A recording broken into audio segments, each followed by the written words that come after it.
राजधानी दिल्ली में कोरोना के मामलों में एक बार फिर से तेजी से वृद्धि हो रही है। दिल्ली में शनिवार के दिन बीते 24 घंटे के अंदर 813 नए केस सामने आए, जिसने सभी को हैरान कर दिया। लगातार मामलों में वृद्धि हो रही है। वहीं बीते 24 घंटे के अंदर ही 2 लोगों ने कोरोना से अपनी जान गंवा दी और लगातार पॉजिटिविटी रेट भी बढ़ता जा रहा है, जो कि सरकार और दिल्ली के लोगों के लिए बड़ी चिंता खड़ा कर रहा है। दिल्ली में कोरोना के बढ़ते मामलों ने राजधानी के लोगों को एक बार फिर से टेंशन में डाल दिया है। खास बात यह है कि राजधानी में कंटेनमेंट जोन में बाहरी इलाकों की तुलना में अधिक मरीज मिल रहे हैं।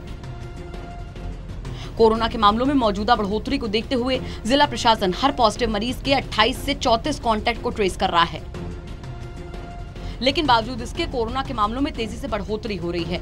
शनिवार के दिन बीते 24 घंटे के अंदर ही 813 नए मामले सामने आए। बीते कुछ दिनों से देखा जा रहा है कि आंकड़ों में तेजी से वृद्धि हो रही है, क्योंकि अगर बीते शुक्रवार की बात की जाए तो दिल्ली में 24 घंटे के भीतर 716 मामले सामने आए थे, यानी कि दिनों दिन कोरोना के मामलों में इजाफा हो रहा है। दिल्ली के एक्टिव केसों की बात की जाए तो यह संख्या 3409 तक पहुंच चुकी है और पॉजिटिविटी रेट भी एक बार फिर से बढ़कर 0.93% तक पहुंच गया है। वहीं अगर दिल्ली में कोरोना वायरस से होने वाली मौतों की बात की जाए तो अब तक कुल 10,953 लोगों की कोरोना की वजह से मौत हो चुकी है।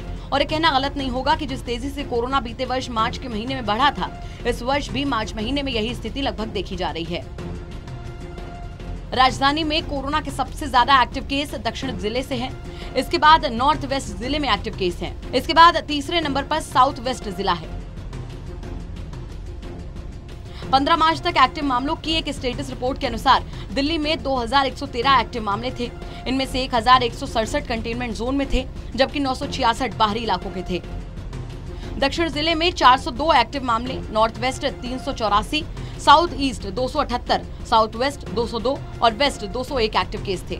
नॉर्थ ईस्ट जिले में सबसे कम 24 एक्टिव मामले और शादरा जिले में 84 मामले थे। दिल्ली में पिछले कई दिनों से कोरोना के नए मामलों के साथ ही पॉजिटिविटी रेट भी धीरे धीरे बढ़ रहा है। हालांकि अभी भी 1% से कम है, लेकिन एक्टिव मामलों की संख्या पिछले 1 महीनों में 3 गुना हो गई है। 19 फरवरी को दिल्ली में कोरोना के केवल 1053 एक्टिव केस थे, जबकि ये 20 मार्च को बढ़कर 3409 हो चुके हैं। इस अवधि में कंटेनमेंट जोन की संख्या बढ़कर 712 तक पहुंच गई है। कोरोना के बढ़ते मामलों की वजह से डेली होने वाली कोरोना टेस्ट की भी संख्या बढ़ गई है। प्रत्येक जिले में रोजाना 5000 से 7000 कोविड टेस्ट किए जा रहे हैं। इस तरह राजधानी में डेली लगभग 80,000 टेस्ट किए जा रहे हैं। हेल्थ एक्सपर्ट्स भी टेस्ट का दायरा बढ़ाने की बात कर रहे हैं। इससे रोगी का तुरंत पता लग सकेगा, जिसके बाद उसे अधिक प्रभावी रूप से इलाज दिया जा सकेगा। हालांकि कोरोना वैक्सीनेशन शुरू होने के बाद लोगों में काफी लापरवाही कोरोना के प्रति बढ़ी है और यही वजह है कि एक बार फिर से कोरोना के मामलों में तेजी से इजाफा देखा जा रहा है। ऐसे में लोगों को जागरूक होना होगा और कोरोना की गाइडलाइंस का पूरी तरीके से पालन करना होगा। इसके साथ ही 2 गज दूरी और मास्क का प्रयोग भी सभी लोगों को जरूर करना होगा। इसके बाद ही कोरोना को हराया जा सकता है। दिल्ली से टोटल न्यूज के लिए अनमोल कुमार की रिपोर्ट।